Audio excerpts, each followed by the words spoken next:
Story time. Claude Best in Show by Alex T. Smith.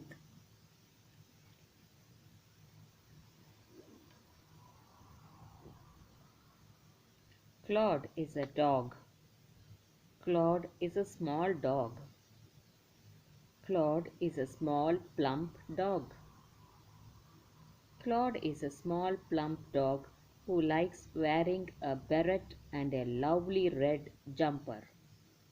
Claude lives with his owners, Mr. and Mrs. Shiny Shoes, and his best friend, Sir Bobbly Sock. Every day, when Mr. and Mrs. Shiny Shoes go out to work, Claude and Sir Bobbly Sock get ready to have an adventure. Where will they go today?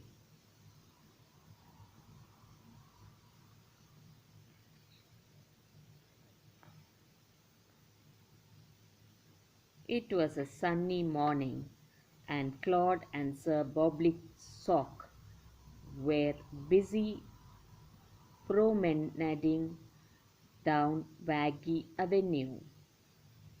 Suddenly they saw something very interesting indeed.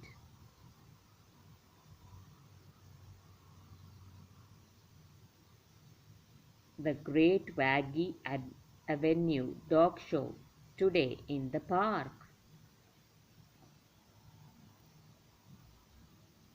Well, there wasn't one bit of the sign that didn't get Claude's eyebrows waggling.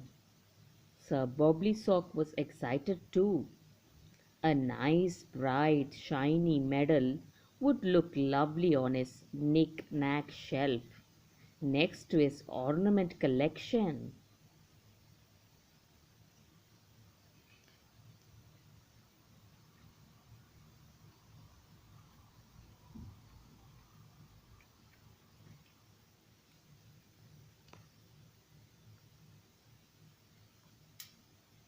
"I'd wear my medal on my jumper," said Claude, doing quite a hearty lunge. "Oh no," he cried, suddenly disappointed. "We can't take part in the competition. You need to have a pet dog, and we don't have one." Claude scratched one of his long floppy ears thoughtfully. In fact, he continued, picking a piece of fluff from his tail. "We don't know any dogs at all, not even one." Now that was a problem.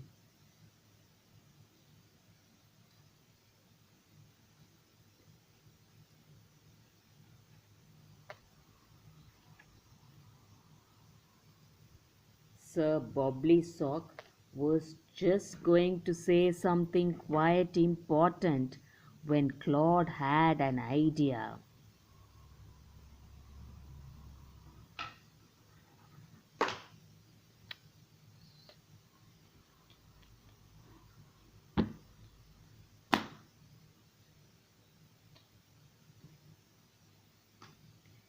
He started to rummage about madly in his beret, which was where he kept all his important and useful things. "Sir Bobbly Sock," Claude said giddily, "you like dressing up, don't you?" "Like it?" Sir Bobbly Sock lived for dressing up, so he didn't say his quite important thing and let Claude carry on with his very clever idea.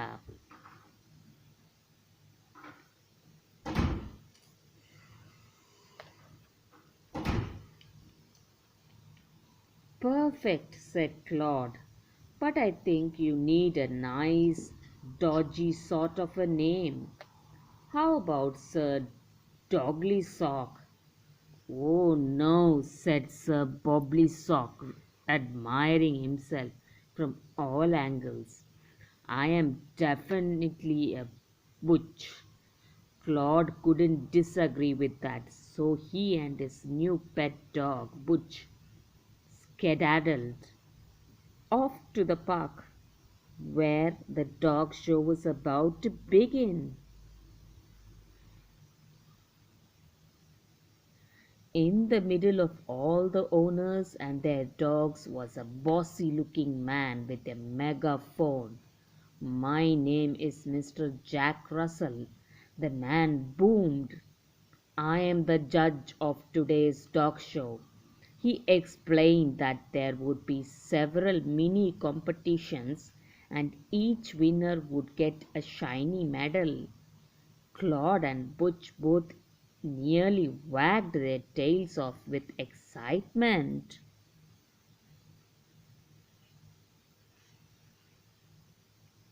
"Righto!" yelled Mr. Jack Russell.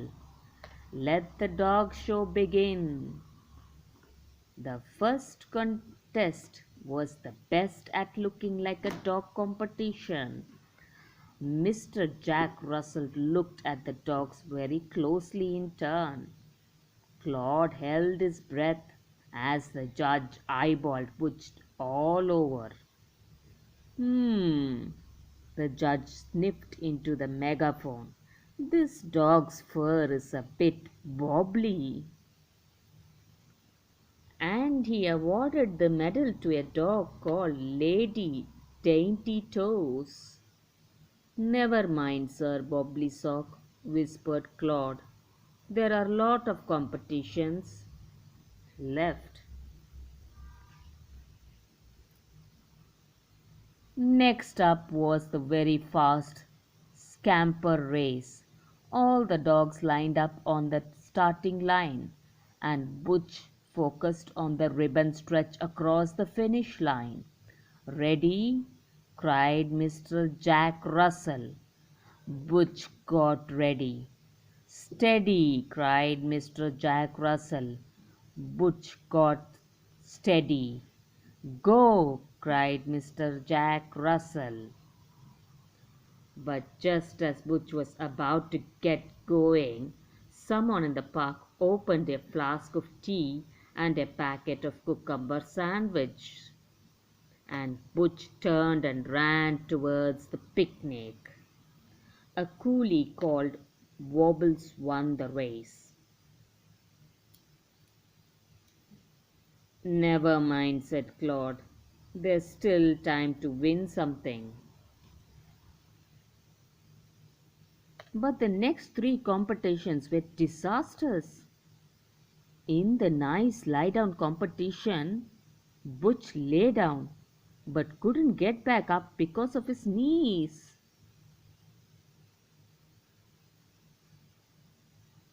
In the best bar competition, Butch got flustered and sang 3 rounds of the 10 big knickers drying on the line instead.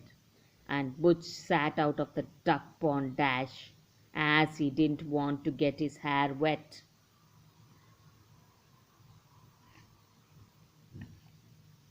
The last competition of the day was the obstacle race. "This is our last chance to win a medal, Sir Bobblysock," whispered Claude. Sir Bobblysock was nervous. "Just do your best," said Claude, and he patted his friend nicely on his head. Mr. Jack Russell blew the whistle and all the dogs got going. Butch managed the tunnel bit beautifully, and he wasn't bad at jumping through the hoops. He avoided the seesaw because it made him feel funny and instead headed straight for the wibbly wobbly sticks.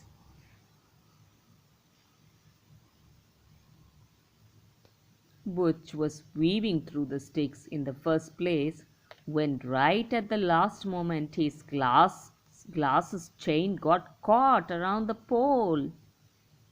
Instead of crossing the finish line and winning the medal, he whizzed around in circles until Claude ran over to save him.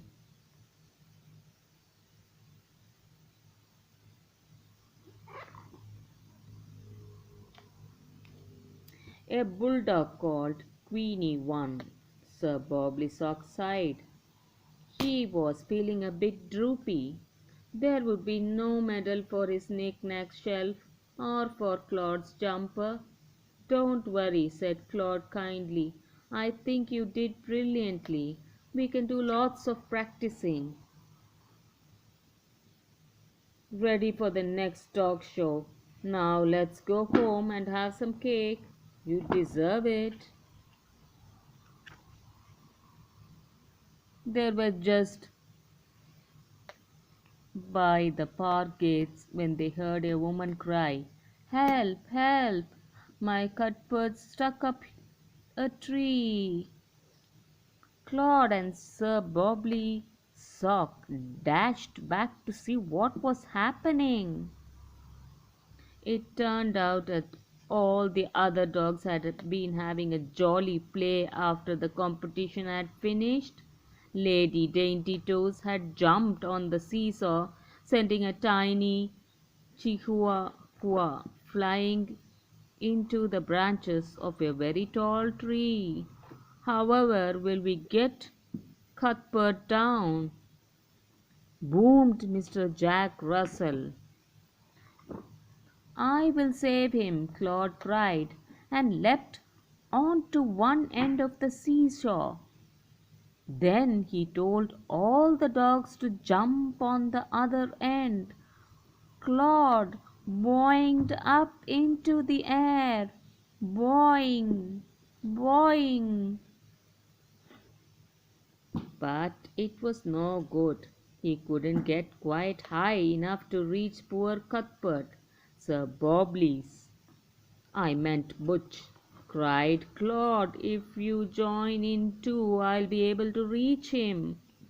Sir Bobley's walk quivered at the seesaw and all the jaloping about, but he knew he had to rescue poor Cuthbert. Sir Bobley Sock took a deep breath. He shut his eyes. He bent down, took a flying leap, and jumped onto the seesaw with all the other dogs. Claude boinged up once more, and it worked. He scooped Cuthbert safely off the branch with his beret and brought him gently back to earth. "Hooray!" cried everyone.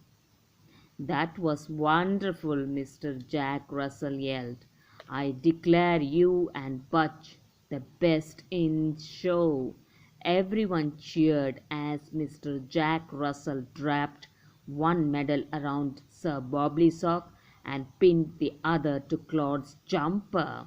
What a wonderful afternoon it had been! Later that evening Mr. and Mrs. Shiny Shoes came home from work and found Claude in his bed in the kitchen. "Goodness," said Mrs. Shiny Shoes, "I wonder where that medal came from. Do you think Claude knows anything about that?" Mr. Shiny Shoes laughed. "Of course not," he said. "Claude's been fast asleep all day. But did Claude know? Of course. And we do too, don't we?